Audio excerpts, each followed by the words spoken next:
Hey fish keepers, welcome to my very first Aqua Alex Live right here on the Tropical Fish Keepers of Aquatic Wetline Facebook group. So to get us started, I would like to say welcome and hello to all of the new members who have joined this group today. Thank you guys for joining this group. And I hope you're going to enjoy this group and all the fun fish keeping stuff that this group has to offer. Now, I'd like to remind you that you can post fish pictures and fish videos and chat fish in this group. You could also post any of your YouTube videos that you have. I know that a lot of fish keepers have YouTube channels and things like that, so you can promote them here in this group. That would be great. And also, you guys can do your very own Facebook Live video if you want. You can chat fish or whatever you want to do on a Facebook Live video. So today, I'm going to talk about the top 10 beginner fish in both freshwater and saltwater. And I'm going to discuss freshwater versus saltwater. And finally, I'll talk about my favorite fish foods that I feed both my freshwater and saltwater fish. But before we do that, I want to get down to a couple of radio show announcements for the aquatic wetline. So, if you haven't had a chance to listen to last night's show where I made some major announcements, please go check that out. It's blogtalkradio.com/aquatic wetline, because I've got some exciting episodes coming up for the aquatic wetline, and one of them being the very first aquatic wetline trivia game, the very first podcast to do a contest, a fish keeping contest with prizes. My sponsor, yourfishstuff.com, is going to be the first prize, and they're going to be giving out a 30-day on the aquatic wetline trivia game. Please send an email to aquaticwetline@outlook.com. Title the email AW Trivia. And in your email, talk about your fish keeping hobby, what fish you currently have, your favorite fish, where you're located, and your career. The first 8 people to email aquaticwetline@outlook.com with all of that stuff will be the first 8 contestants to be on the aquatic wetline trivia game on April 15th, 2016. Alright, enough of that stuff. Let's get down to business, and let's get our very first Tropical Fish Keepers of Aquatic Wetline Aqua Alex Live started. Remember, we're going to be doing this every Sunday at 2 p.m. Eastern, 1 p.m. Central, 12 noon Mountain, and 10 a.m. or 11 a.m. Pacific time. Now, if for some reason I can't make it on a Sunday, I will let you know a few days in advance, so you can count on me every Sunday for a Facebook Live video. And as you can see behind me, I have my saltwater display and my betta display tank right before or right after my saltwater display tank. Alright, anyway, I'm going to go ahead and start today's video. We're going to start with the top 10 saltwater and top 10 freshwater beginner fish. And I'm going to start with the top 10 freshwater beginner fish. Coming in at number 10 is live bearers, guppies, mollies, platies, and swordtails. Those are all easy fish to keep, and they're very easy to breed. So it's going to give the beginner a lot of confidence as they enter into the aquarium hobby, because these live bearers can handle a wide range of water parameters, and they're very easy to care for. Coming in at number 9 for top 10 freshwater fish is tetras. A lot of tetras are very hardy. Tetras that would be good for beginners include Serpay tetras, black skirt tetras, candy cane tetras, Colombian tetras. There's a lot of tetras that are good for beginners. Some tetras are a little finicky, like the neons and the cardinals and the rummy-nose. I probably would save those for the intermediate fish keepers, but tetras are very simple to feed. They like temperatures between 72 and 78, while there are some like the black skirt tetras that like cooler water. But generally they're all very hardy, and they all can live in pretty much any water conditions, and they eat like anything that you offer, like flakes and frozen foods, etc.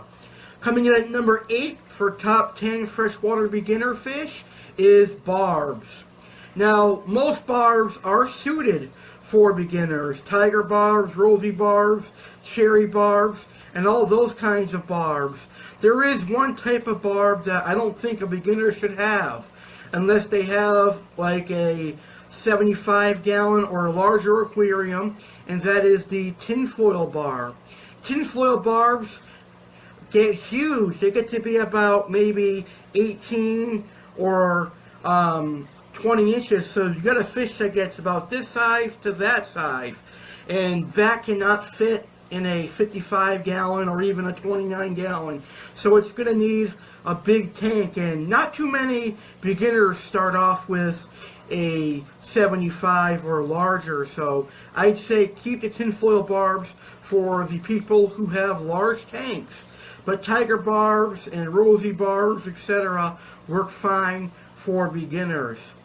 Coming in at number 7 is rasboras. Rasboras are very easy to keep, and they are very, very hardy. Coming in at number 6 is a fish that is very popular in the aquarium hobby, and that is the betta. Bettas can live in pretty much any water conditions. They are actually a very versatile fish. You know, some years ago, people were keeping them in fish vases and fish bowls with a plastic plant. But nowadays, we have small nano aquariums, like 5 gallons and up to 10 gallons.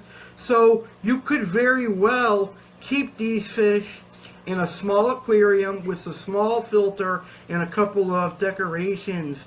And the bettas, they eat pretty much anything from flake food to betta food and bloodworms. So they're very easy to care for. A beginner would not have a hard time with a betta. Okay, so the 6th best beginner fish for freshwater would be angelfish. Angelfish are one of the first cichlids that I would recommend to beginners. They're not overly difficult, but they are going to need a little bit of special attention for the beginners because they like their temperature around 72 to 80 degrees, and they are a very nice fish. They eat pretty much anything, and they are peaceful, but they will eat fish that do fit in their mouths. Coming in at number 5 is Otocinclus and bushy-nosed plecos. Those are the algae eaters that I would recommend to beginners because they don't get huge, and they do a pretty damn good job of eating algae. Otocinclus stay under 2 inches and can live in any size tank really with smaller community fish. And bushy-nosed plecos grow about 4 inches, and the same thing can be said about them. Feed them cucumber and greens and algae and they will thrive. So the last 4 beginner fish for freshwater are going to be for a semi-aggressive to aggressive tank. Coming in at number 4 is the convict cichlid. Much like the live bearers, convict cichlids are very hardy, and given the right time, the right water conditions, and the right tank size with the right male and female, Convict cichlids will breed. They'll breed a lot, and a lot more. They produce a lot of babies. So that's going to give the beginner some more courage to get into some more species of tropical fish and other cichlids if the beginner wants to experience the world of cichlids. And I recommend cichlids because cichlids have a lot of personality, and convicts pretty much eat any food that you offer them. Coming in at number 3, one of my favorite cichlids, the Jack Dempsey cichlid, named after the boxer Jack Dempsey. Now, Jack Dempseys, they do get pretty big. They get to be about 8 inches, so you'll need a 55-gallon aquarium for them and up. Some people even say that Jack Dempseys get bigger than 8 inches, which may be true. Maybe they do grow bigger than 8 inches. I have a 9-inch one, but I'd say the general size range is anywhere from 8 to 14 inches, with 14 inches being highly rare. However, given the right conditions, a fish may keep growing. Now, Jack Dempseys are somewhat aggressive, so a beginner will need to keep them with other aggressive cichlids like convicts, red devils, salvinis, and jaguars. Those are all relatively easy cichlids to keep for a beginner, and a Jack Dempsey will pretty much eat anything as well. I feed my Jack Dempsey market shrimp, pellets, and frozen bloodworms and frozen foods, and he eats them with no problem. Coming in at number 2 is the Severum cichlid. Now, the Severum cichlid is a very easy fish to keep. It's one of the cichlids that I recommend to beginners who want a South American cichlid. There's a lot of varieties of Severums. There's the turquoise Severum, there's the green Severum, there is the rock-keel Severum, there is the gold Severum, and the golden red-spotted Severum, which is usually the Severum that drives people into the aquarium hobby. And Severums, they get it to be about 10 to 12 inches, so they're also going to need a 55-gallon to a 75-gallon aquarium. But with that being said, they're very simple to take care of, provided that you do your water changes and you feed them a good diet. And coming in at number 1 as the best beginner fish, in my experience, in my opinion, your number 1 fish may be totally different, but this is me. My number 1 favorite freshwater fish for beginners is the Oscar cichlid. A lot of people go to Petco, PetSmart, and unfortunately Walmart, and they see Oscars and they think, oh well, this is a very cute fish, and they end up buying an Oscar. But sadly, sometimes they buy an Oscar and put it into a 10-gallon or 20-gallon aquarium. Here's the catch, beginners. Oscars grow about 12 to 15 inches long. So Oscars are going to need a 55-gallon and up, and I personally would say I would go with a 75-gallon if you can afford a 75-gallon, because they do get big and they produce a lot of waste. However, the plus side is that Oscars are very hardy, very, very hardy. They can tolerate a wide variety of water parameters, and they will thrive if you provide a pH that is neutral, maybe 7.0 to 7.4, a temperature range of 70 to 74 degrees Fahrenheit, and of course, if you do your water changes, your Oscars are gonna do quite well in your setup. So like I said, beginners, you have to realize that Oscars get quite large. So those are my top 10 beginner fish. Now, I want to tell you guys about some other fish that could be classified as a beginner freshwater fish. Pictus catfish can be classified as a beginner fish, Sedontis catfish, Corydoras catfish, and I'd like to give a special shout out to the late great Lynn Masney, who we lost in November of last year. For those of you who don't know who Lynn Masney is, she is a Corydoras breeder. She bred many species of Corydoras and sold them online. She was a very close friend of mine, and she was on my show several times. But anyway, Corydoras catfish are a good beginner fish. Gouramis are a good beginner freshwater fish. And like I said, if people want to go the cichlid route, African cichlids would be a good beginner fish. A lot of people say that they're the next closest thing to saltwater fish in freshwater. So I've got a couple of viewers here. Thank you guys for watching my live video. This happens to be my very first, and I'm very excited to be doing it. I want to give a shout out to my personal friend, my best friend, my fish keeping friend who I see is watching it, and that is my friend Donovan Barger. Hello Donovan, and thank you for watching me live. So now let's move on to the saltwater side of the aquarium hobby, and I'm going to talk about the top 10 beginner saltwater fish. Coming in at number 10 is damselfish.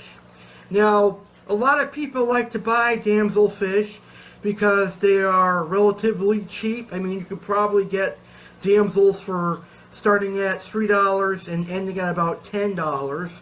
And damsels are cheap for a reason, because they're hardy, but they do turn aggressive, and they will chase anything new that you add to your aquarium. So for that reason alone, I personally don't recommend damsels to a beginner, but a lot of people do, so that's why I put them at number 10. Now, there are a few damsels that are docile and not quite as aggressive, and those are the azure damsels. The azure damsels are the ones that have half yellow and half blue colorations. Those are the only damsels that I would recommend. Also, there is a damsel that is called a chromis.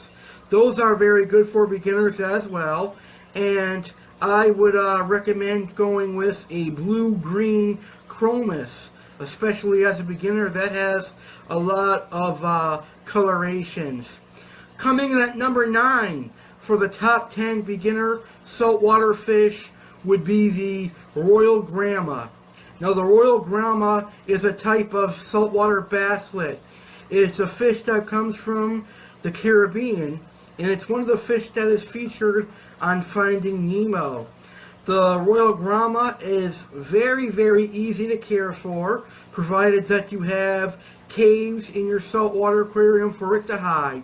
And it'll pretty much eat anything from good quality saltwater pellets, frozen foods, etc. Coming in at number 7 for best beginner saltwater fish is gobies. Gobies are very easy to keep, and they are not hard at all. There are some species of gobies, just like any saltwater fish, that might be a little bit delicate, but most of the gobies are very easy to keep. I personally would recommend a Watchman goby for a beginner, and there's a wide variety of Watchman gobies out there. There are yellow Watchman gobies, which are the most famous. There's the pink spotted Watchman goby, which is my favorite of the saltwater gobies, and there are other variants of Watchman gobies out there that you could have as a beginner. And the good thing about the Watchman gobies, not only are they hardy, but they pair with shrimp. So you could have a symbiotic relationship in your aquarium if you decide to do a shrimp and a goby. For example, you can do a yellow Watchman goby and a tiger pistol shrimp, aka also known as snapping shrimp. Now, gobies, ironically, will eat market shrimp, saltwater pellets, and basically any fish food that you feed to your aquarium.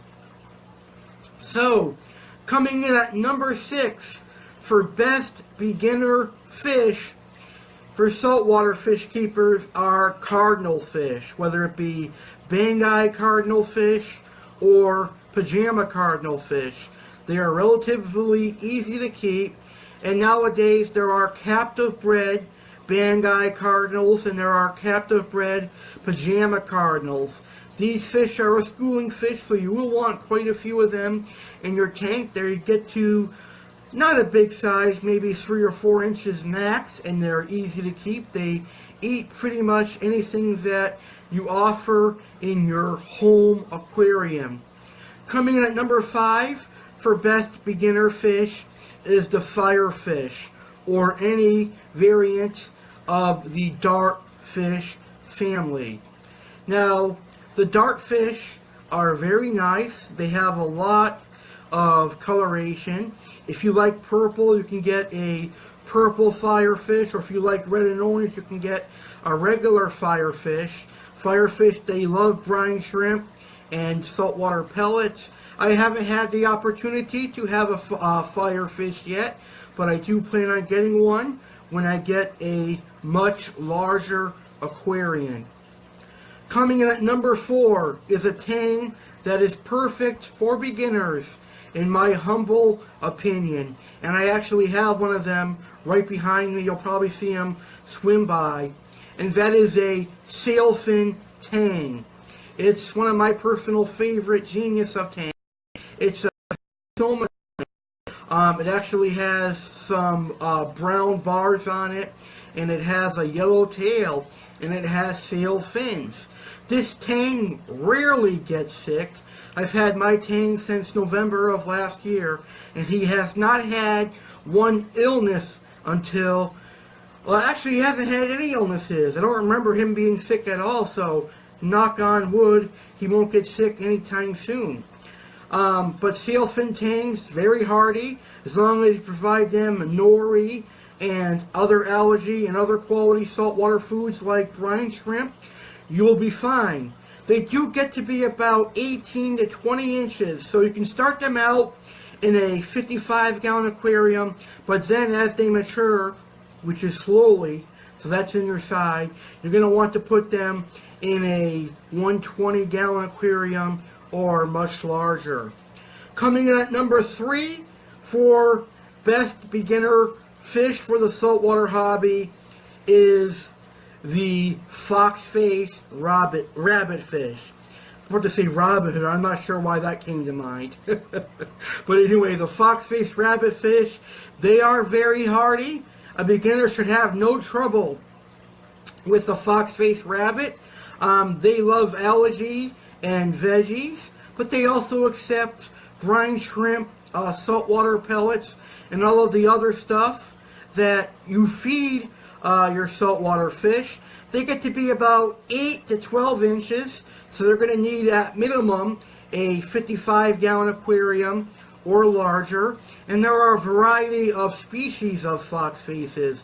Behind me, you could see, or right behind me, you could see the one-spot fox face I have. That's a fox face that is yellow with a black stripe down its face, and then a black spot on the fish. There's also the regular fox face wool, which is very similar to the one-spot fox face. However, it does not have that spot. There is the magnificent fox face that is silver and red, which is a very nice fox face. And there's also the bicolored fox face. And there's a very, very rare fox face called the Niger fox face, which is a completely black fish with the black and white face like a normal fox face. Coming in at number 2 for best beginner saltwater fish is snowflake moray eel. In my opinion, this is probably the best oddball for beginners because they can say that they have a moray eel. But these fish are very easy to keep. All you need for a moray eel is a 40-gallon breeder and up. Personally, I would go for a 55-gallon and up, and they need a lot of hiding spaces. As you can see, I have a lot of hiding spaces in my aquarium behind me. They will love a tank that has PVC pipes and a lot of hiding spaces because they hide a lot. So you're going to need a lot of hiding spaces, and you'll need to feed them some crustaceans like market shrimp, scallops, and things, because they are a pebble-tooth moray eel, and they will appreciate a diet that has crustaceans, and I'm sure they'll even eat small fish and things like that.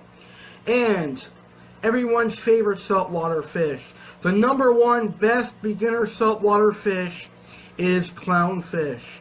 And there's a wide variety of clownfish. All of them are hardy. You have your Ocellaris clowns, your Precula clowns, your gold stripe maroon clowns, your white stripe maroon clowns, your lightning maroon clowns, your tomato clowns, your cinnamon clowns, pink skunk clowns, etc. All of the clownfish are all hardy, and they can survive in pretty much any saltwater aquarium, and they can be paired. The tomato and maroon clowns are possibly the hardest clownfish to pair. I'm actually trying to pair 2 gold stripe maroons now. A little bit of success, but there's still a little bit of aggression between the two. But the Ocellaris and Precula clowns will pair quite easily, as long as you have one big one and one small one. And the clownfish, they eat pretty much everything. They eat pellets, flakes, brine shrimp, etc. Anything you offer, a clownfish is going to eat.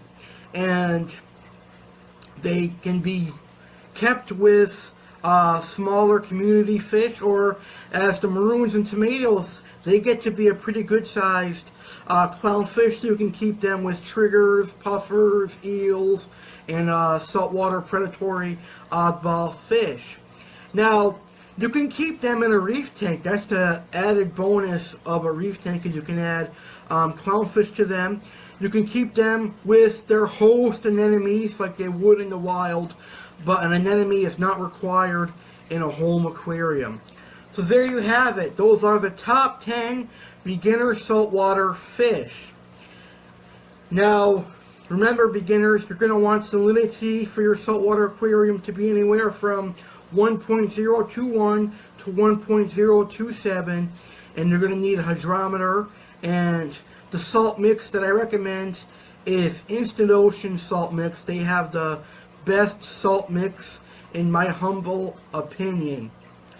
Now, as a beginner, you're going to want to stay away from lionfish, pufferfish, and triggerfish until you get experience with the hobby and know that these fish get big and have a large saltwater aquarium where you can house these fish. Alright, so with that being said, we've now talked about the top 10 beginner freshwater and saltwater fish. Next week, I'm going to tell you what fish to stay away from, and I'm going to talk about monster fish and why some of these monster fish don't belong in the aquarium hobby. Right now, I want to talk about the differences between freshwater and saltwater. I'll start with freshwater. Freshwater is very easy to take care of. All you need for a freshwater tank is the tank, the water, the filter, the heaters, and decorations, which of course is optional. And a majority of the freshwater fish are hardy. A lot of the fish in the freshwater hobby are tank raised and captive bred. So that is very huge for the aquarium hobby, because in saltwater that's not always the case. And a lot of the freshwater fish are relatively inexpensive, so beginners will not be shelling out and spending a lot of money, which again is another huge plus. And a freshwater tank cycles a whole lot faster. So with a freshwater system, I would estimate that at most you're going to spend about $500 to $700 at most. And that's on the high end. On the low side, depending on your tank size, I'd say maybe $100 to $400 at most for a freshwater aquarium. Very easy and a very nice tank with little effort needed for a freshwater aquarium. Don't get me wrong, you're still going to have to do weekly water changes and feeding and make sure your water conditions are okay, but it's not as much maintenance or work as a saltwater aquarium. Now, saltwater differs from freshwater a lot, because saltwater you're going to need some more equipment than a freshwater tank.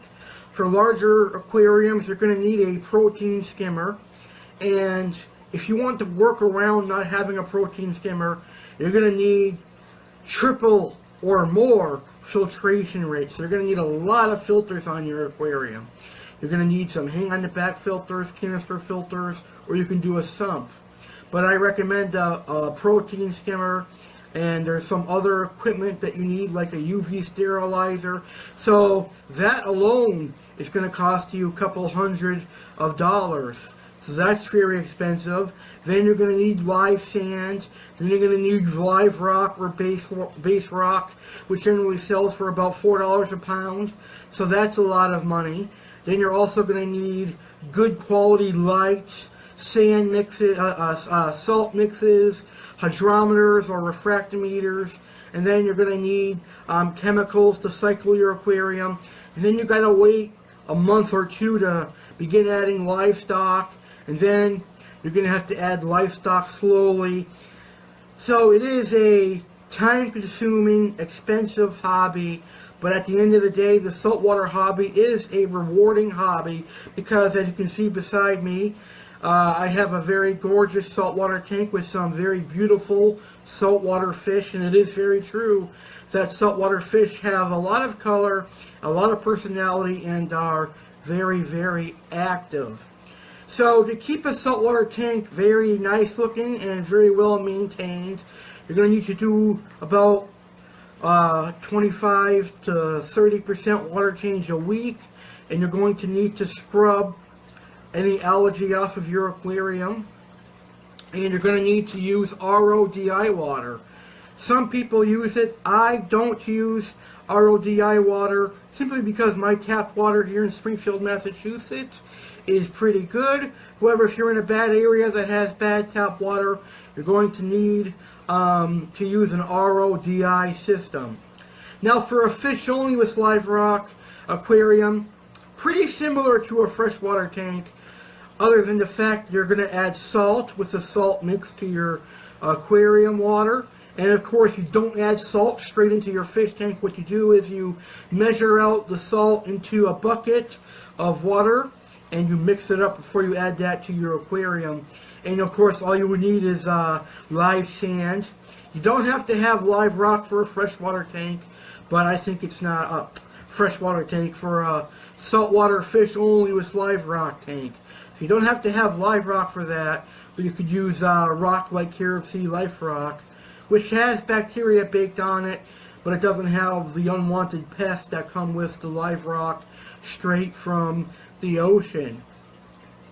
So that is a big plus. So the fish only with live rock system, very similar to a freshwater tank, very easy to maintain. Just do a couple water changes a week. Make sure there's no algae growing on your glass of your fish tank, and feed and maintain your fish.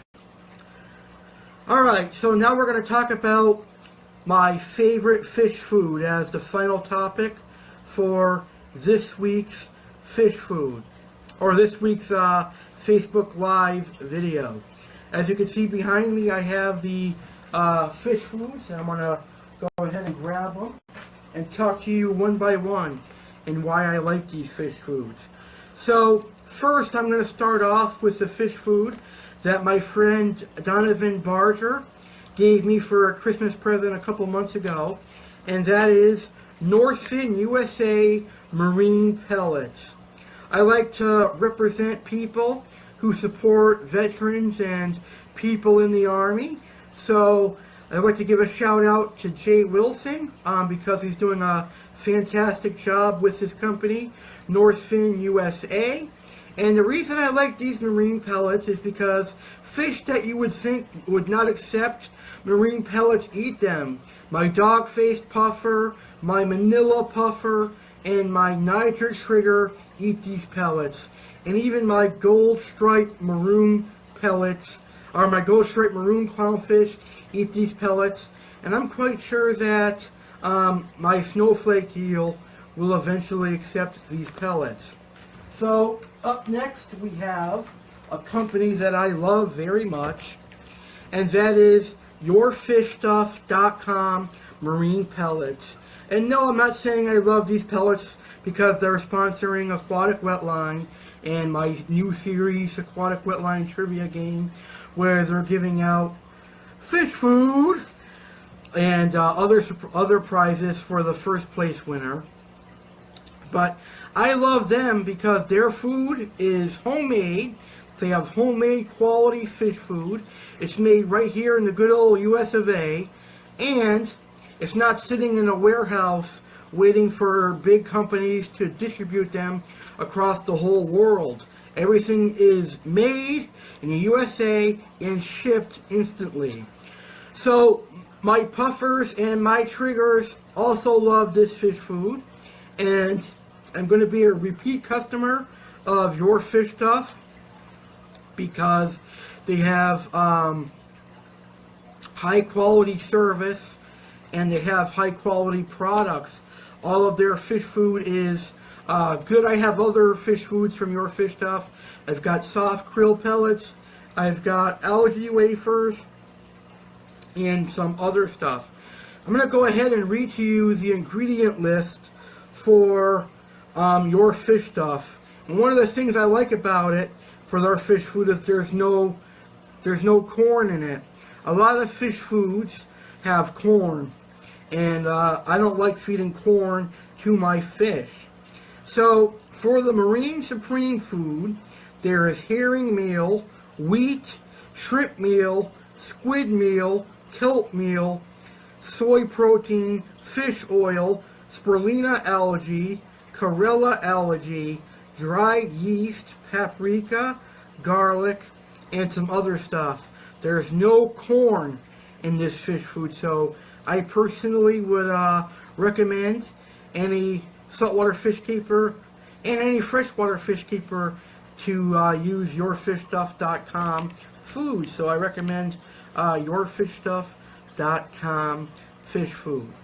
Alright, the last fish food that I use is for my freshwater cichlid tank, and it's Northfin USA cichlid pellets. My Jack Dempsey, my new turquoise savrum, and my red devil, creamsicle red devil, and my parrot cichlids, not parents, and my parrot cichlids eat these, and of course all of my catfish eat these. This is a very high quality cichlid pellet and one of my favorite cichlid pellets. So I'd like to say thank you to Donovan once again for those great fish food from Northfin USA. I also feed my fish market shrimp. I feed them krill, Hikari frozen bloodworms, Hikari frozen mysis shrimp, and I feed the saltwater fish LRS fish food. Alright guys, I had fun. This is awesome, guys. I'm really excited about this whole Facebook Live video chat here in this group. I had a lot of fun. I want to thank you guys for watching my very first Facebook Live fish video here on my group, Tropical Fish Keepers of Aquatic Wetline. This was Aquatic Wetline Live. And I want to remind you guys that I'll be live next Sunday at 2 p.m. So make sure you check me out next Sunday, 2 p.m. Eastern, 1 p.m. Central, 12 noon Mountain, and 11 a.m. Pacific, right here on the Tropical Fish Keepers of Aquatic Wetline Facebook group. Please share this group with your fish keeping friends so they can experience this phenomenal group with some wonderful fish keepers. I want to thank everybody for joining this group and watching today's live Facebook video. I not only hope you enjoy the video, I hope you enjoy the group as well. Make sure you post pictures of your fish, videos of your fish, and feel free to do your very own live Facebook fish chat here in the group. With that, have a great rest of your Sunday. And for any WWE wrestling fans out there, enjoy Fastlane tonight. Besides fish keeping, I'm an avid WWE wrestling fan, and I cannot wait to watch WWE Fastlane tonight. I hope that Goldberg becomes the WWE Universal Champion, and I hope The Undertaker